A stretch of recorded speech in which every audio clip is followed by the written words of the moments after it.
tortoise says, if we wrongly diagnose, we're not going to get the right treatment. Mr. Farotimi. It would have been better if the president didn't go. The only thing worthy of anybody's time are the words of the tortoise, who spoke extensively to the reality of the situation in the Benue Trough and spoke eloquently to the pains of the victims. Other than that, all the president had to offer were mere windows into his own preoccupation and what truly concerns his aides and assistants. In 2018, February, when Buhari went to Dapchi, you would recall that they ensured that they went with the red carpet so that when he came out of his limousine in Dapchi, he could step onto a red carpet.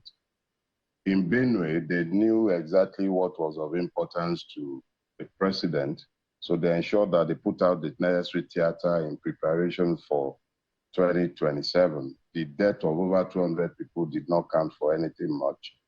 They were mentioned probably only in passing. You would have been excused for thinking that it was a political event, and the president did make it sound as if the problem was a political one that should be resolved politically, even though I thank the tortoise for ensuring that in spite of the comical clapping that revealed a Kafkaesque dystopian reality in our society, where in spite of the fact that over 200 persons have just been brutally murdered and burnt in their homes, persons could still find the idiocy to be clapping over everything and anything, almost in a manner that even challenges one's sanity. But that's where we find ourselves, unfortunately. If there was a suggestion you would like to put out to put an end to this carnage, what would that suggestion be, Mr. Farotimi? It would be that the Nigerian state should stop being complicit in the murder of those who should be its own citizens. Sat right there in your studio, interestingly, in the exact same studio from where you're broadcasting today. I believe that was in 2022. Commodore Lawumi informed this nation how members of Boko Haram and Islamist terrorists were sat in Buhari's regime, and how a list of such sponsors had been given to that government since 2016. I don't hear anything about any one of those being talked about today. And yet the president was pointing comically at his service chiefs and ordering them, demanding to know where the murderers were, where the terrorists were, if anybody had been arrested. Is it the same government that had not arrested anyone since 2016 that is going to be chasing anybody around 9 years later? The critical thing is that the government needs to come clean and be honest about the fact that it is complicit in the senseless genocide that is going on in Nigeria. How can it be that we have a government, and the primary duty of any government, whatever kind of government it might be, whether it is theocratic, one-party state, 10-party state, it does not matter. Whether it is even a dictatorship, the primary reason a state exists is to protect the lives and properties of its citizens. And we've almost lost our capacity to be shocked. 200 human beings were murdered. And the president went to Benue and he was talking almost as if he was prepping for a campaign rally. And the only person who appeared to retain sufficient cognition to draw attention to the gravity of the occasion was the tortoise. It was more or less like they went to dance on the graves of those they have not, some of whom may never even be identified before being buried in mass graves. So, in all honesty, let the state begin to do what it should do, protect the lives and properties, and stop being complicit. The complicity of this government, the APC, is established beyond argument, and it should just really repent and begin to protect Nigerian life. You cannot argue with Dele Farotimi's assertion here that the Nigerian government, the Nigerian state is complicit in the death and the killings and the carnage and the genocidal destruction and killings of Nigerians within Nigeria. You can't argue with it. You cannot. It was in 2015, the PDP made assertion that APC politicians had imported terrorists in Nigeria. That was when all this killing started, just before the election. They made that assertion that the APC had imported terrorists into Nigeria in 2015. And in this same Nigeria is where we have had politicians come to say that other politicians are the ones benefiting and importing terrorists into Nigeria. This same APC government in 2015, up until 2023, did not prosecute one person. The current vice president was actually accused of being a sympathizer of the Boko Haram terrorists. Yet, he was elected to be vice president of Nigeria. So it's hard to sort of argue with Dele Farotimi that the Nigerian state, the federal government, is not complicit in the murder and it's the genocide that is happening in Nigeria. The fact that they don't have that, they cannot really summon that political will to deal with the issues. If you take what happened in Makurdi yesterday in Benue State, where Bola Tinubu was skirting around, he was dancing around and skirting around the issues.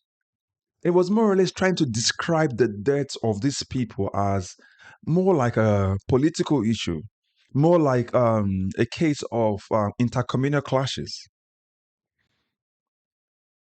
That's what Bola Tinubu was trying to describe it as. And the funny thing about this entire stuff? It's taking the totive, the monarch, to tell the politicians, all you guys are saying is nonsense. It was kind of very clean and political in the way he described it. The real issue is the genocide taking place. They're killing the people and then taking their lands. And this is what APC was accused of.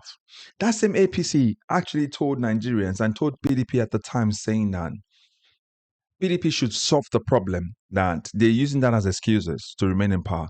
Now, the APC has been in power for 10 years, and they've not been able to solve the same problem they accused of the other political party of not being able to solve. So you can see the idea behind, when you look at this government and you think of the possibility of some sanity, you just realize that you're dealing with people who are now dead in their emotions. They have no empathy for people. And Dele Farotimi is right. Bola Tinubu shouldn't have gone into that to Benue anyway, because he hasn't gone for any. And this one time that he went, he's talking about it being political, that they don't like him. He now made it about him. 200 individuals died. Some children were charged to, they can't even recognize them. They were literally burnt.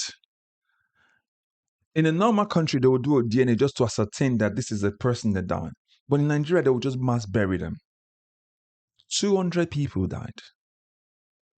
And the president goes to Makurdi, goes to Benue State. He didn't even go to where this incident happened. And then he skirted around the entire issue, not addressing the real issue, genocide, terrorism. So Dele Farotimi is not far from the truth. That's why I say it's rare for you to argue with a man's point. Bola Tinubu was talking as though he was prepping for a campaign, and they put his banners all over the place. People had just died. They put his banner there all around the country, all around Benue State for 2027. So the complicity of this APC, it's literally, it's written all over it. You can't argue with it. The blind can see now that the APC is complicit in the death of Nigerians. You want to set up committees to find out what they've been killing Nigerians. Now you want to set up committees. I did a video yesterday and I said that Bola Tinubu does not have any solution for this insecurity issue in Nigeria. He does not have the political will. There are people pulling the strings that are bigger than him. And you can see they've never addressed the issue. So what sort of nation are we saying we're living in? So again, I go back to the story I mentioned before. In 2015, the APC was accused of importing terrorists. Ojikuzo Kalia said the same thing. There are words that feel like maybe someone like Bugaje said that, something like that. I mean, I can't find it online, but if you look at the way things are panned out, you realize that what we have is a complicit government who are involved or complicit in the killings and the genocide that's happening within Nigeria. This death that happened in Benue State should not happen. Somebody should be paying a price for it. If it's not the police inspector general, it should be the chief of defense staff. Somebody should be giving account for it. If not, the national security advisor should be giving account. Not there, all of them clapping their hands as though whatever Bola Tinubu was saying made sense. Nobody's being brought to justice. These guys have kept their jobs all through, while many more Nigerians have been dying. In any other country, they would have reshuffled that cabinet and done away with those people. But again, what we have is a government that people didn't want anyway. So make of it whatever you want to say with what Dele Farotimi said. But it was clear. The Nigerian government should stop being involved in the murder of Nigerians. Nigerian government should stop being complicit in the murder and the genocide of Nigerians. Do the basic thing they've been elected to do. Say, protect lives and properties. Just do that basic things. Protect lives and properties. In that, they failed. In the administration of the nation, they failed. In the governance of the nation, they failed. So what exactly is this government for then? What is the use of this APC government? I leave that for you to answer in the comment section. But again, if you're meeting this content for the first time, please like, share, and subscribe. And if you've been following us and you've not subscribed, please do so. But make sure you recommend this channel to others as well. I'll catch up in the next video. God bless you. Bye-bye for now.